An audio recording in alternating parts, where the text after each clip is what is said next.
Y'all, we are so lucky that I screenshotted the text messages from this account that leaked them on Instagram, because it is gone. It is no more. I just went and checked, and I was, just to see if there's been any updates, to look at the comments. It's completely gone. So thank goodness your girl over here, me, screenshotted all of it. We're going to go through it. If you're new here, first, click this comment, go back to the part 1 of this video.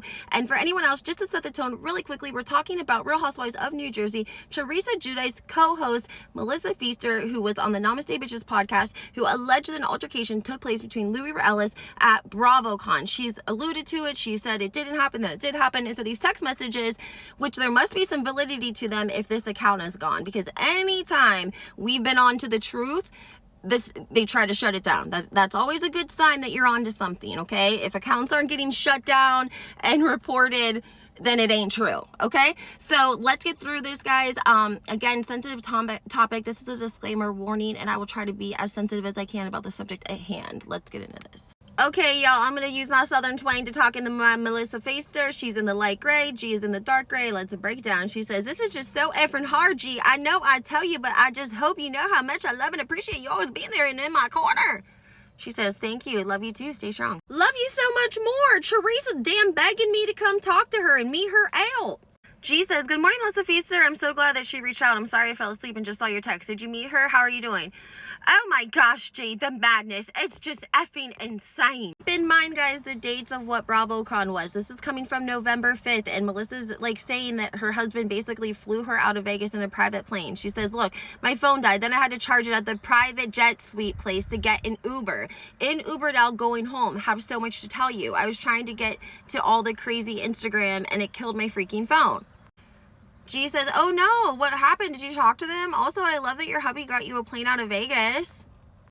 Here's where we get into the sensitive stuff, guys. So I want you to form your own opinions. I'm just going to read it and you guys can formulate it, but I do want to, bring a little bit of light to the fact that allegedly this altercation between Louis and her taking place, and then this, her sharing that she had a miscarriage, to me, it pulled on the heartstrings of a lot of Teresa and Melissa's fans, and it made them have a little bit of a distaste for Louis after this. I'm also going to replace the word she with Teresa, because that's whom she's referencing.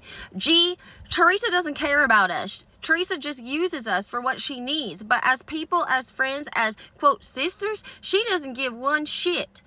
G says, "That's so upsetting. I had a miscarriage. She didn't ask me," and she puts in capital letters, guys, "one time how I was doing, knowing I've been trying to get pregnant, not one effing time. Instead, she and Teresa and her husband Louis humiliated me, crushed me, screaming and yelling, degrading and humiliating me."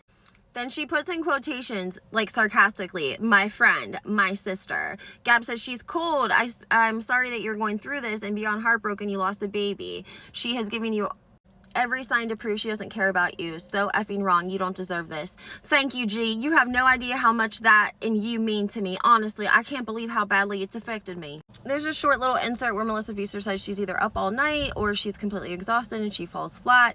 And G says, "I know. I can't imagine being in your shoes. I feel like I'm in the Twilight Zone." But this is the important part, because number one, you can see that this is the Lindsay. This is the Lindsay that was on a podcast talking about what happened at BravoCon with Melissa Pfeister.